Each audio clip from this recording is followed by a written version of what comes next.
Olá, eu sou a Juliana, sou aluna de Biologia da Universidade de Brasília e eu vou apresentar o meu projeto de iniciação científica que foi voltado para o rastreamento de bactérias de solo potencialmente produtoras de aminoácidos. A fermentação microbiana é o principal modo de produção de aminoácidos, isso porque apresenta o melhor custo-benefício. E as principais bactérias utilizadas são a Corynebacterium glutamico e a Escherichia coli.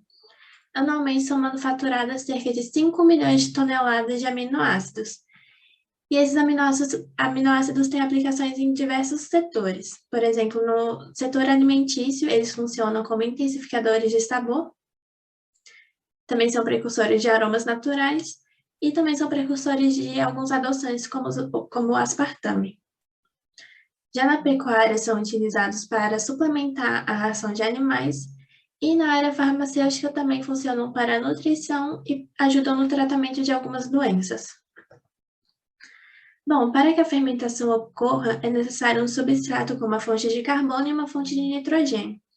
A fonte de carbono geralmente são carboidratos, como a glicose, frutose e ribose, e como fonte de nitrogênio, a amônio e os seus sais.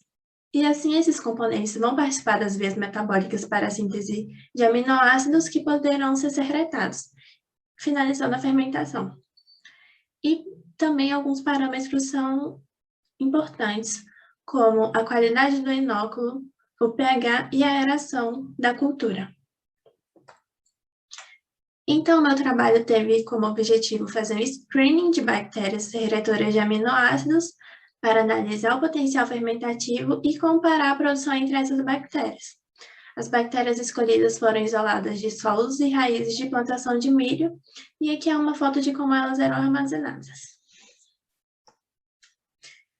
Bom, primeiro foi feita uma padronização das condições de cultivo, e para isso 5 bactérias isoladas do sorgo, dos gêneros Bacilo, Rhizobium e Azospirillum, foram microcultivadas em meio NFB lactato, em placas de 12 postos a 28 graus Celsius e agitação de 300 RPM. E a cada 30 minutos foram feitas leituras de absorvância com luz de 600 nanômetros. Com essas leituras, é possível gerar um gráfico de crescimento dessas bactérias, porque conforme o tempo passa e as células se multiplicam, a densidade óptica aumenta. E com isso é gerado um gráfico de densidade óptica pelo tempo, indicando a curva de crescimento dessas bactérias.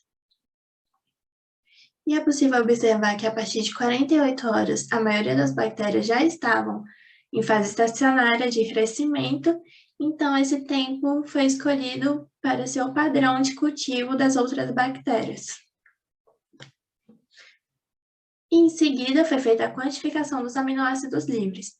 Para isso foram escolhidas 4 bactérias isoladas do milho, que foram microcultivadas por 48 horas, e depois desse tempo o sobrenadante foi separado por meio de centrifugação. E essas amostras de sobrenadantes foram incubadas com o reagente OPAME, que é um reagente que interage com os aminoácidos livres, liberando uma fluorescência. E a partir dessa fluorescência é possível detectar a concentração final de aminoácidos presente na amostra.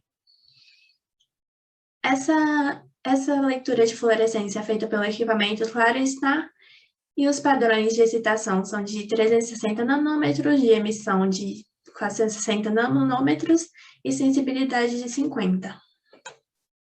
E a partir disso são geradas as concentrações finais de aminoácidos livres. O experimento é feito em duplicata e a cepa MJV21 foi a que apresentou maior concentração final de aminoácidos secretados, chegando a 533 micromolar, e a cepa que apresentou menor concentração final de aminoácidos foi a MJV18, apresentando somente 5 micromolar de concentração de aminoácidos. E a partir desses resultados, é possível concluir que as bactérias possuem um potencial fermentativo, uma vez que elas secretam aminoácidos, e que também há diferença de produção entre essas bactérias. Essas foram as referências e os colaboradores.